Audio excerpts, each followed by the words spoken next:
All right. So what we're going to do is we're going to have people represent in parts of your four cells. And we're going to notice what arises for them. Again, no effort. It's effortless. No trying to think it through. The brain does not help us here, or the mind does not help us here, so we send it on vacation or to the beach. So we're just going to ask the people who are representing one of your cells to notice what they notice. And then if there's anything we need to do, anything we need to say to resolve something in some of those cells so that there's more openness to the true self. That's the process. Does that sound good? Are you up for that? Sound good? Okay. Before you go on, Ian, do you want me to stop recording? No, it's fine. Okay. All right. All right. And it's, yeah, you can, I guess you can look at this afterwards and see if there's something you didn't remember during the exercise and you want to remember. So that's handy. All right, let's get started with that then. And we're fine on time. We've got plenty of time to explore these concepts, and everyone else will have a chance if you want to deepen your being. And I've got some more slides. We can look. You know, this exploration has a lot of levels, but we'll start with the most basic here.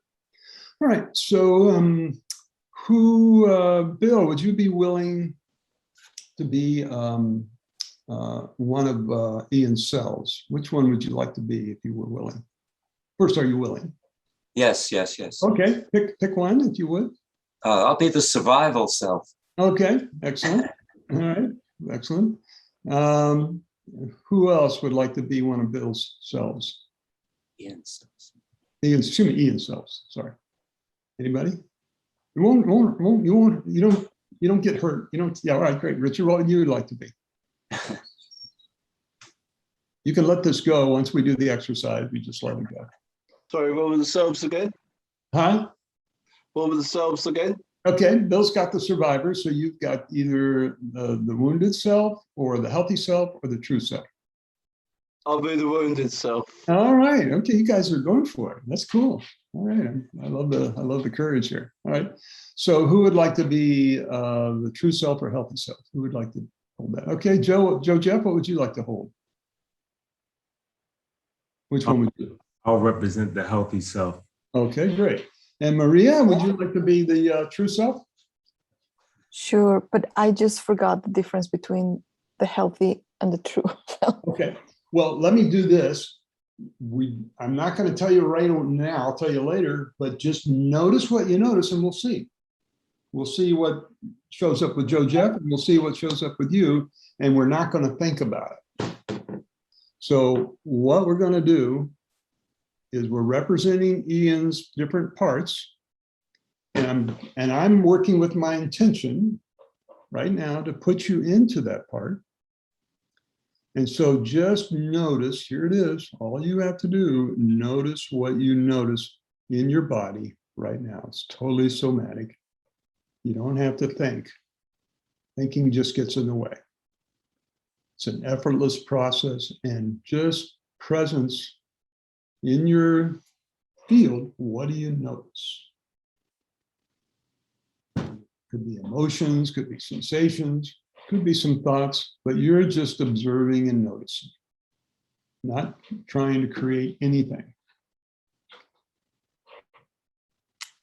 All right, Richard, you seem like something's showing up for you. What do you notice? I've got a feeling in my gut. Feeling in your gut. Yeah. What are you feeling in your gut? It's just like a dull sensation. I don't know if it's something trying to speak to me or... Okay. Trying to speak to you, you have a sense of what it might be trying to say? Don't want to go too much into her head. Okay. But speak from that place in your gut. Is there an emotion there? Something hurt. Something's wounded. Do you notice an emotion right now in your body or from your gut? No, that's just a message that I'm getting from my gut center. Okay. Feel into it and a little deeper. And just be with it right now, and we'll come back to you. See if things Okay. evolve. Yeah, just give it space. Give that place in your gut space, and we'll come back. Okay, Bill, you were the survivor, so what do you notice? In my mind, I'm already thinking, okay, what's going to happen? A little bit anxious, a little bit on edge. Okay, I got to be ready to protect and to defend, and so I'm trying to anticipate. So I'll be ready. All right. Okay. Where do you notice that anywhere in your body? An anticipation? Well, the anxiety, yeah, it's more like around the stomach area, but it starts, I'm feeling like first in my head, like I'm thinking, okay, I got to get ready, I got to, and then if I go down to the body, I go, yeah, there's a little bit of, unease in the stomach area. Yeah. Okay. Just notice that unease, that anxiety, and just we'll see how it evolves, but just stay with it. So thank you. Ian, does that make sense? Do you get kind of anxious about being ready? Yes, it's kind of almost makes too much sense. Okay. Why would it be too much sense?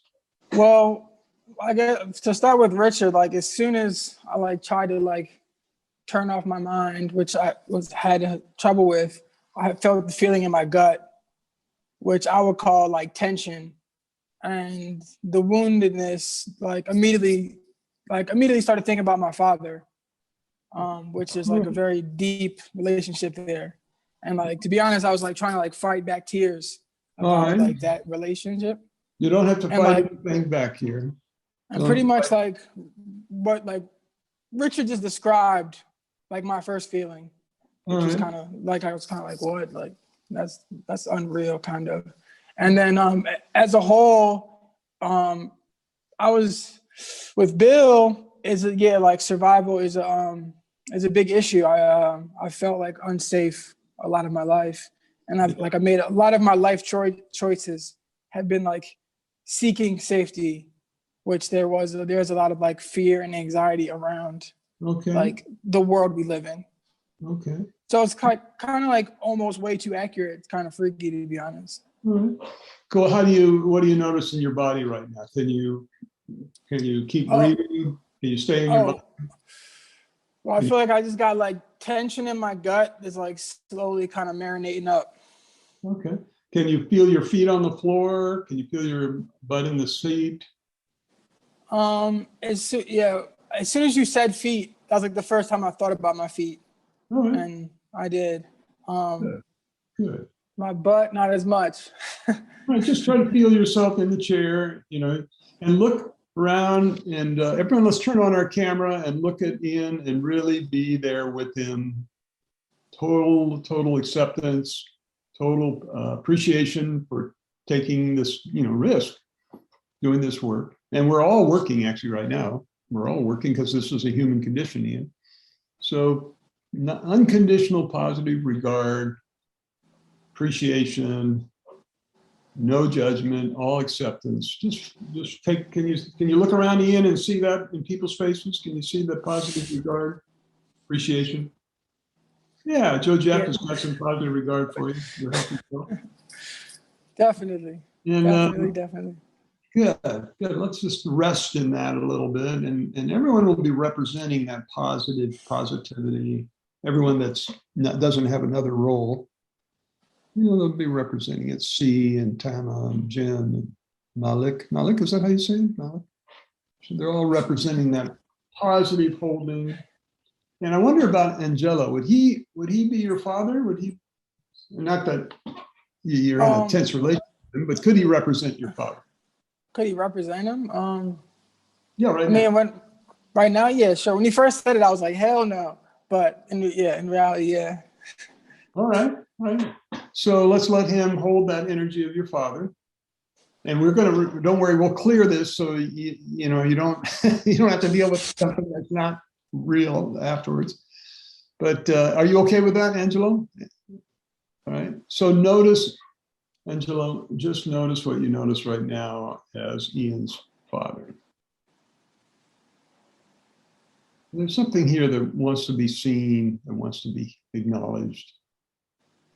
You know, with great compassion, we hold the father son with great compassion. And Joe Jeff is the healthy self. Do you have anything you're noticing? Anything you want us, words of encouragement for Ian or?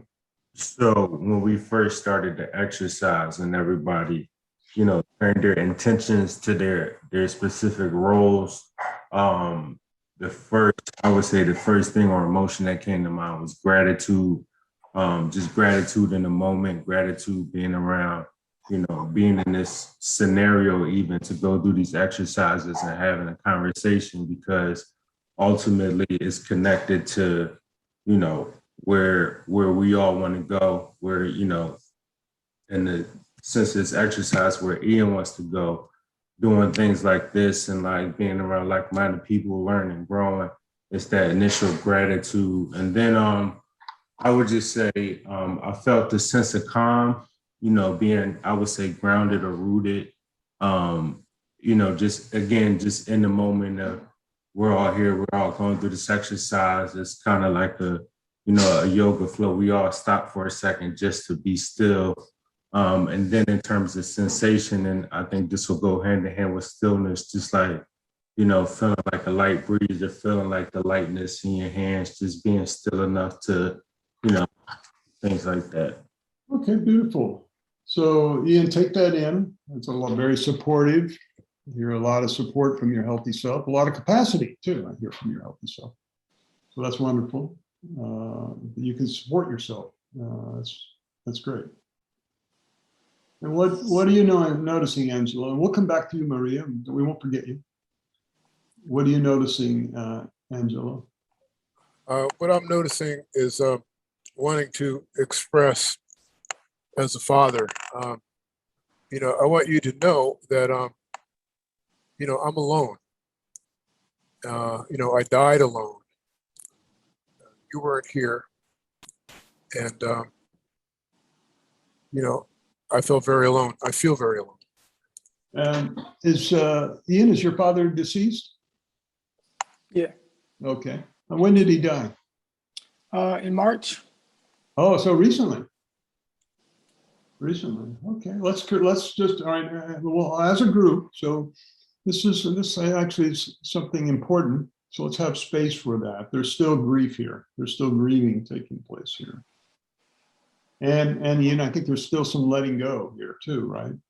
Letting go, letting dad go on, and finding some peace around your relationship. So let's just make space for what's showing up in the field right now, which feels like, I won't, what do you know is showing up when we talk about your father, Ian? What shows up? I can feel it, but I think better you. I mean, easiest way is just like deep sadness. All right. Abandonment. Sadness, abandonment. I don't know, like just also deep rooted pain, ancestral pain. Pain. And just like, I don't know, the question why. Does that make sense? Yes. Well, and I think there'd be some anger there too, right? Some upset.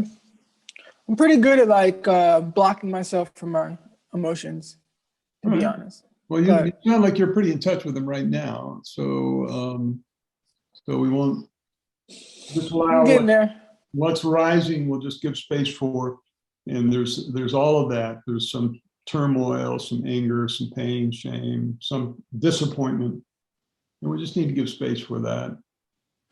And I'm before we go on, we're going to do something with your dad here that will be important.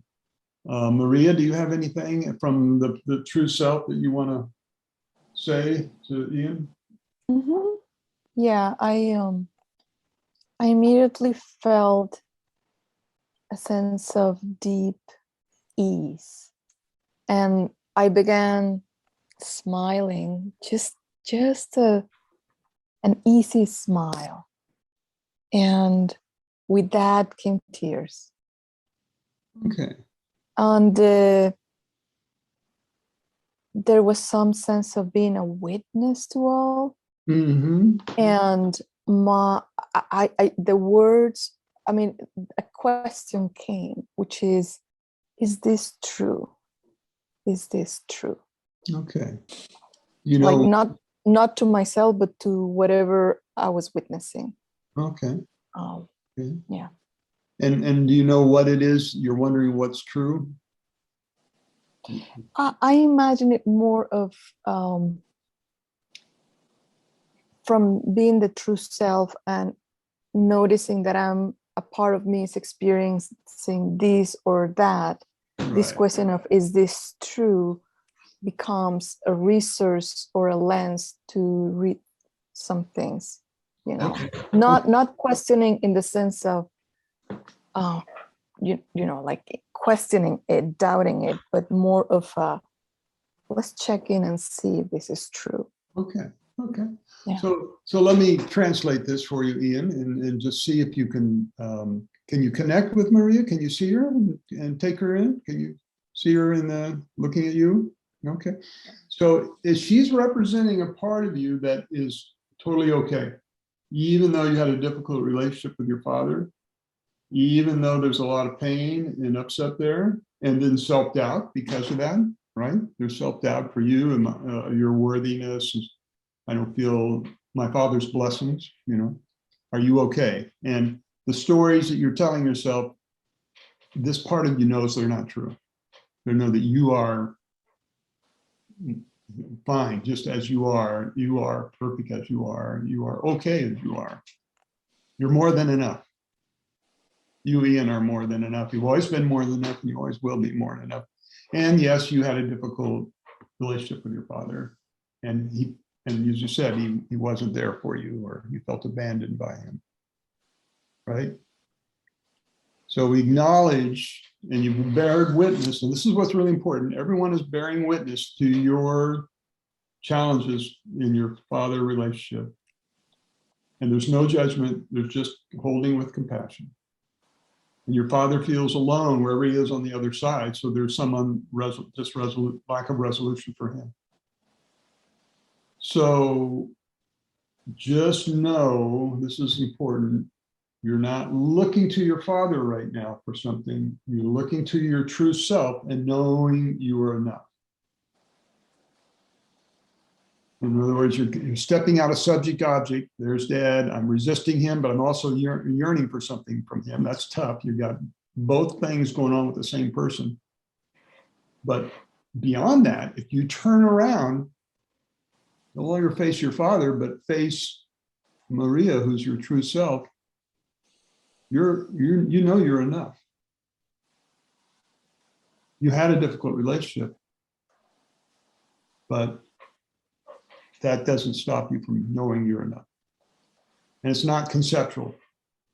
There's no conceptuality here. It's beyond concepts. So just let that truth, the ultimate truth of enoughness, breathe that in, and we're all holding that for you. Everyone's holding that ultimate truth of your enoughness. Little Ian, who was reaching out to Dad or Mom and wasn't received, holding the truth. There's pain there, there's hurt feelings there, but the truth is, Ian, you're enough. We're all knowing that truth for you.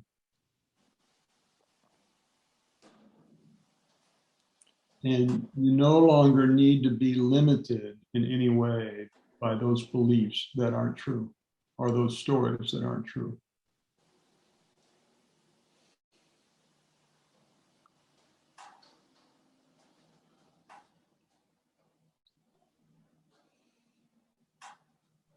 So we're going to take another step here. If this is okay. Are you okay so far, Ian? Thank you. This is big. This is really big work. You're doing really incredible work here.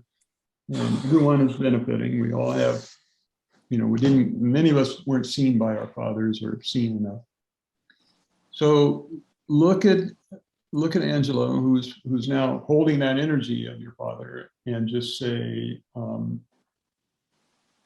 you are my father, I'm your son. Just say that to him. You are my father, I'm your son. You'll always be my father, I'll always be your son. You'll always be my father, and I will always be your son. I didn't understand, and I still don't understand, why you weren't there for me.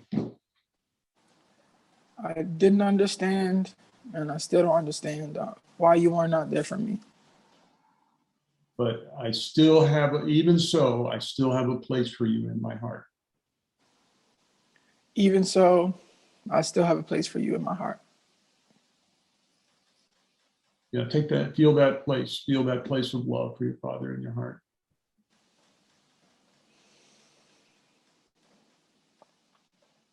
And thank you for the gift of life. For the gift of life. Thank you for the gift of life. I take that blessing, which is a blessing, and the other things I leave with you. So you're carrying some burdens for your father, and you can take the blessing, the gifts of life, and whatever other blessings he gave you, and whatever is not yours to carry, you give back to your father. Right? This is real important. I can feel it in the field. This is a big thing. You've been burdened by some of your dad's stuff, and you just need to give it back with love. You took it on with love. So just say to him, I took on with love some of your stuff. I took on with love some of your stuff. Your pain, your shame, your hurt, I took it on. Your pain, your shame, your hurt, I took it on. Out of love. Out of love. And in love, in love for you, I give it back.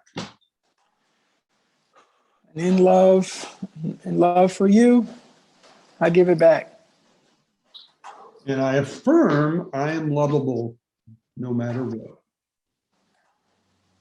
And I affirm I am lovable no matter what. And worthy, a worthy son, no matter what. And a worthy son, no matter what. Okay, so feel your worthiness. And Angela, can you see Ian now as a father? Can you see him? Yes. Just say to him, I see you, son. I see you, son. And I'm proud of you. And I'm very proud of you. And I take back what's mine. I take back what's mine. I'm the big one here, and it's mine to carry. And it's mine to care. Mine to carry. And what's mine to carry? It's mine to carry. It's mine to carry, not yours. So feel into that, Ian. Your father sees you, blesses you. He takes back. He had his stress and his trauma that got in the way. But where he is now, he can be his best version of himself, which empowers you to be the best version of yourself. And to have, if you become a father, have children, you'll be a good father. Okay, and just take in, look around and see the support. Everyone is supporting you, voting your victory, appreciating the work you're doing, healing your relationship with your father, and just there for you with love, appreciation. Just take it in, look around, be present, be in your body. And if you need to let go of some pain, they're there. They can help you take it, release it. So you can just let go of whatever old pain and other feelings that are difficult. And take in some love and appreciation. Let that little Ian take in some love and appreciation. Maria's giving you lots of love and appreciation now. See it, look at it, take it in, take it in. This is the hard part for people taking in, right? Not so hard giving sometimes, but it can be hard receiving.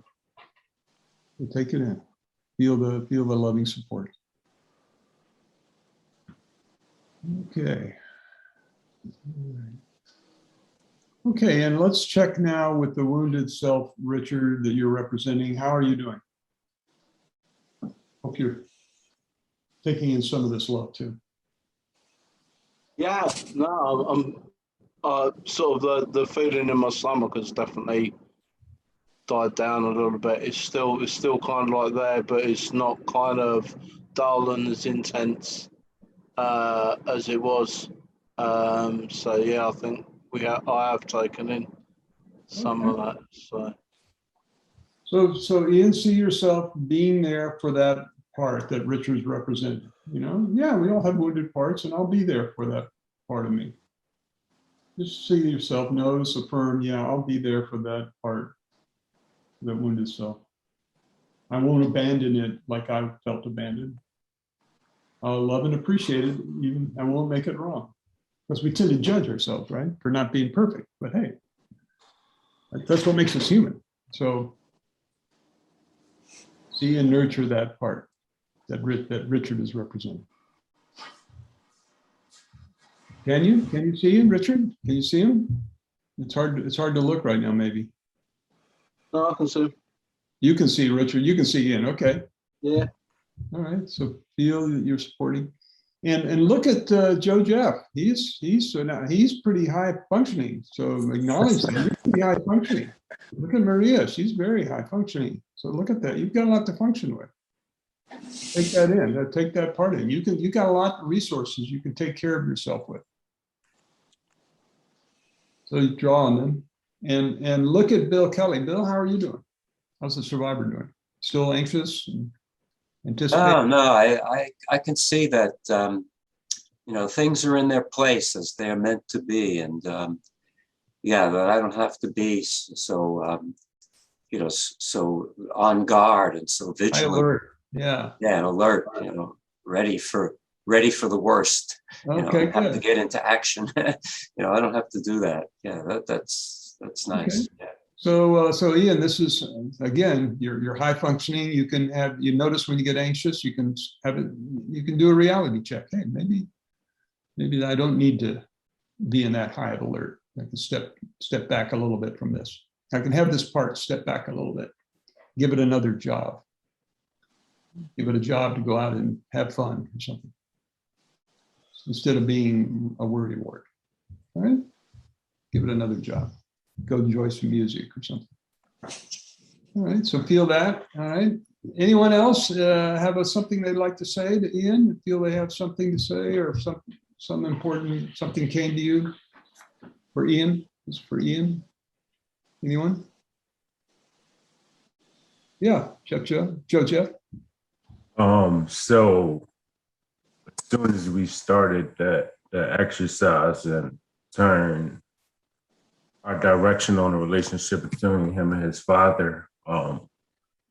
So my father passed away about like 2009. So like as soon as we started the exercise, I kind of knew what type of road we were headed down. But just to see, Harrison, you made the point that, it's still kind of a fresh thing, and, just having to march is still fresh. It's still energy that's, unresolved one way or another. But just that whole process of, taking a step back and saying, this relationship, and it's like now there's things undone. Angelo's point to him feeling alone as the representation is kind of like, it's more than one side of the coin. It's more than just how Ian's affected, and even further than that, but he has siblings, a spouse he left behind. It's like a community of hurt, really, when one person goes. So not to get off track, but just as we went through those emotions, and that's something I had to personally do over years and kind of figure out how to have those conversations. Okay. Joe Jeff, let's do this. I can see you're working with some of your own issues here. And let's give everybody space to go into a breakout so you can talk about how did this affect you, and is there something there in something unresolved, in your family that this evoked. And we'll give everyone space to do that. And so you can feel more complete. Anyone else have anything? And thank you for your sharing. Anyone have anything specifically for Ian? Just looking at Ian and what you want to say, either as a part to Ian or just as you, but you're speaking to Ian. Okay. Well, I think Ian, are you complete? How are you?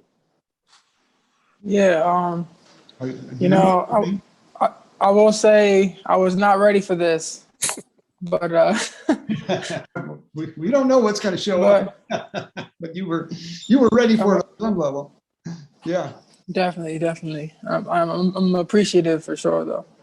Well, thank you for your courage and the beautiful work you did, and your vulnerability. And it touched everyone here, I'm sure, in a good way. So, does any part of you check into your parts, Ian? Does any part need something right now?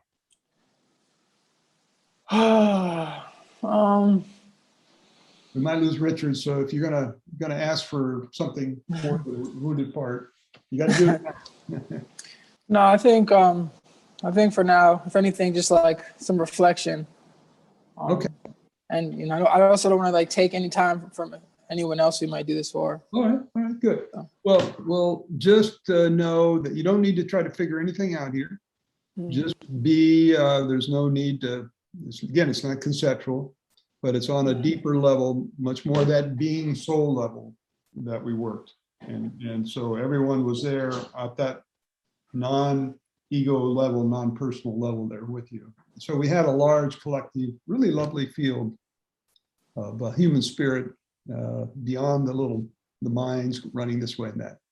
Let me, yes, please come out of roll. If you were still in roll, come out. You're no longer the father, the wounded self, the healthy self, the true self, survival self. You can come out of roll and be present in that way. So anybody still feeling Bill? Everybody out of roll? Everybody feel like you're back to yourself? Good. All right, good. And anything you need to say, you would like to share with the larger group, that anything meaningful for you that'd be nice, you feel like you'd like to share? Did you say anyone or Ian? Yeah, anyone. Anyone. Okay. And too, you're part of the team here, yes. So anyone wants to share, based on your conversation, if there's something you'd like to share. You don't have to, but you got space for it. I was fascinated that you guys are in Ecuador, Ian and Tamara, and I know. See, are you down there too? Looks like you're in the jungle somewhere. All right. So that's pretty cool. Vilcabamba. I think I know someone down there, Nori Huddle. I think she's around that area. So fantastic. Well, yeah, I'll say something real quick. Like I said before, I definitely was not expecting or ready for this. I didn't know what was gonna happen, and it was really powerful. I was shocked by kind of how accurate each part of myself was, which is just I guess that's the universal energy field that exists that I forget about in my day-to-day life, and it just kind of to see that in effect to some extent was kind of wow, we really are all connected, like they say. So I guess it's my first example of that. I can point and whatever, but yeah, it was deep. And I thank you. I thank everybody for being here. And yeah, it's just I don't know. That's all I got. I don't know what to say. I'm kind of speechless right now, but I'm very appreciative. Well, thank you, Ian. And yeah, you're right. This is the universal field, and so yeah, whatever's there in the field, if we have that intention and it needs to show up, it'll show up, even though it may be buried very deep in the subconscious. But there really isn't an individual subject-object here, duality. We really are this field of non-duality. And so one of the ways it's languaged in this work is the knowing field. Well, the knowing field, because you can know stuff, but it's a non-conceptual knowing. And that's the same as the unified field, the quantum field, the field of all possibilities, and a lot of names for it. The field of the absolute, but we're all talking the same thing. It's not in the relative, it's not in the thinking mind, it's a whole system that what's so funny is, think about it, people known about this for thousands of years. Patanjali's was 5,000 years ago.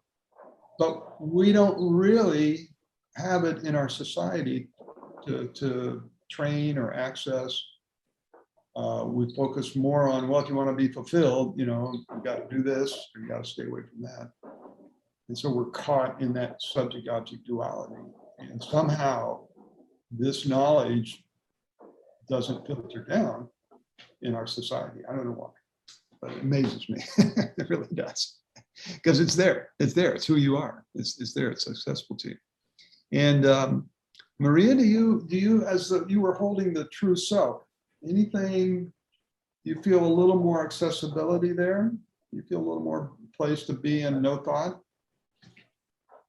Do you feel something? Sure.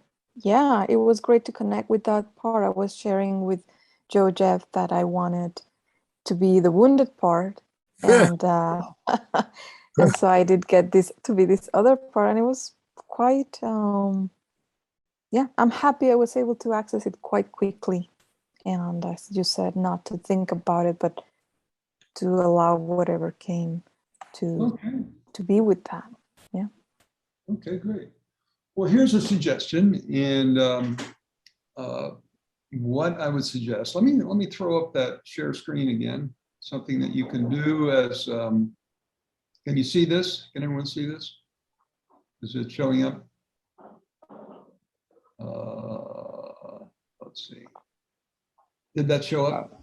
I can see it. Yeah, I can see it. Yeah, good. Okay. So take some 3x5 cards and write up those 4 things and lay them out on the floor and just walk the bases. Be your healthy self. Think about something you're dealing with, that you're struggling with, that you're either moving towards, grasping, or trying to get the heck away from. And then step into your survivor self and then your wounded self and just notice what's there. You can do this for yourself. Again, it's effortless. You don't try to role play. You don't try to have a preconception.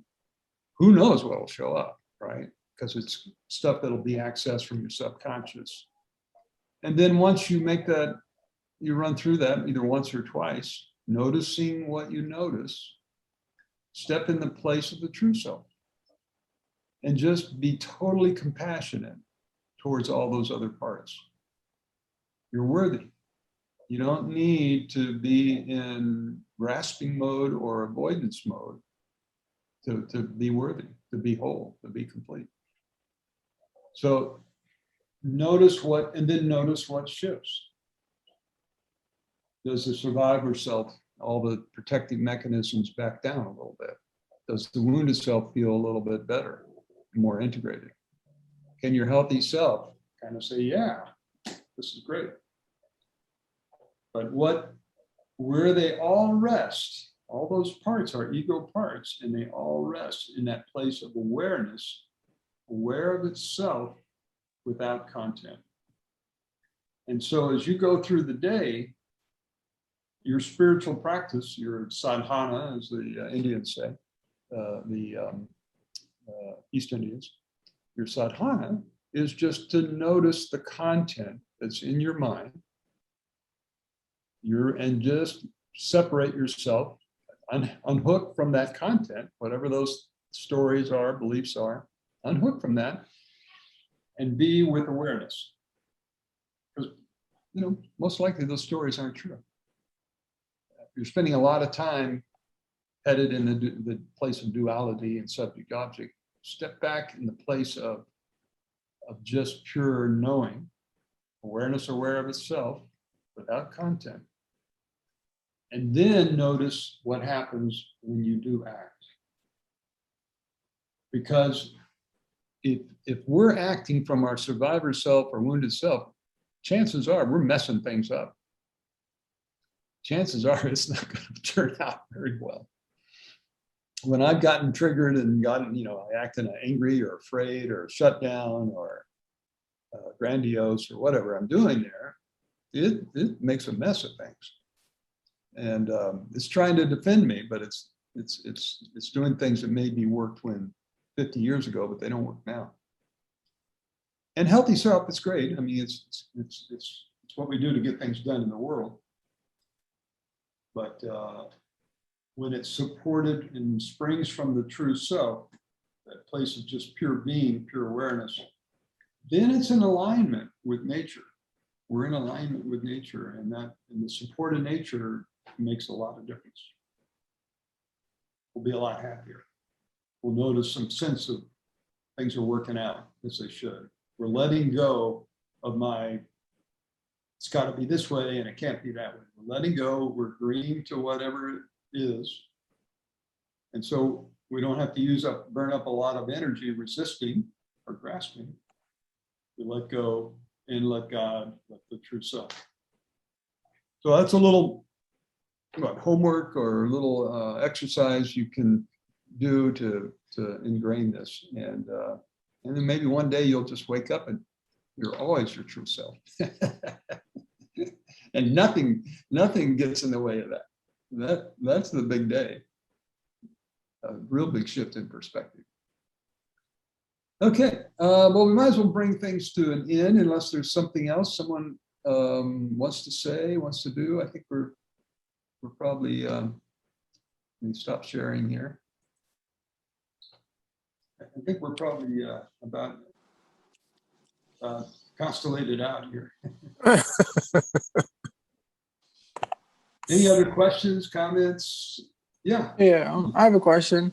Yeah. So like say I or anyone here would like to like do constellation work in the future with you or a colleague, or Yeah. like how would that look? Well, you can email me and I'll put you on my workshop list. I do individual sessions. I do group workshops. So I work both ways with people online, and we can arrange something. I'll just put you on my. I think I shared my my email, right? teambuilder@msn.com. So either way, I'll let you know about a workshop when I schedule one. I'm doing a training right now called Systems Healer, and we're having a blast with I think 10 or 12 people, 10 people. But it's all about healing. To heal the organizational or social system, you got to heal your own personal system, because it's like a fractal. Whatever's showing up in the organization or family or the society, it's there in your system, and vice versa. So yeah, and I'll just add, there's numerous opportunities to do constellation work. If you just simply put like systematic constellations on a screen, in Google, you will find many people that either they do one-offs or they actually have like series and this, that, and the other thing. yeah, it's been around for a while. If you go to Facebook and look it up on Facebook, there's all kinds of groups, and they're advertising all kinds of workshops, and so there's a big community out there. And interestingly enough, I think in Latin America it's more prevalent than you find in the U.S. Seems to be more interest there, because I think people are more connected with their families. So Europe and Europe and South America, there tends to be more acceptance of this work. But have an opportunity to do face-to-face work. It's very, very, very powerful. Well, great. Well, thank you so much, Angela, for inviting me. Delightful to be here with you all. And like I said, everybody, a great group. Everyone jumped in. Yeah, Maria, question, or are you just waving goodbye? I was waving goodbye and Waving goodbye. Okay. So I put in the chat, we have like a sort of a private community, virtual community, and many of you here are on it. But if you're not, copy the link and join us. We hope to have nurture each other as change makers, people that want to change the world. Fantastic. Yeah. Well, be the change you want to see in others. So this is where we start. Start with ourselves. Good place to start. Only place we can start. So, all right. Well, thank you guys. All right. of that. Have a great A weekend. little early. And happy times down there in Ecuador. And we'll hope to see you again.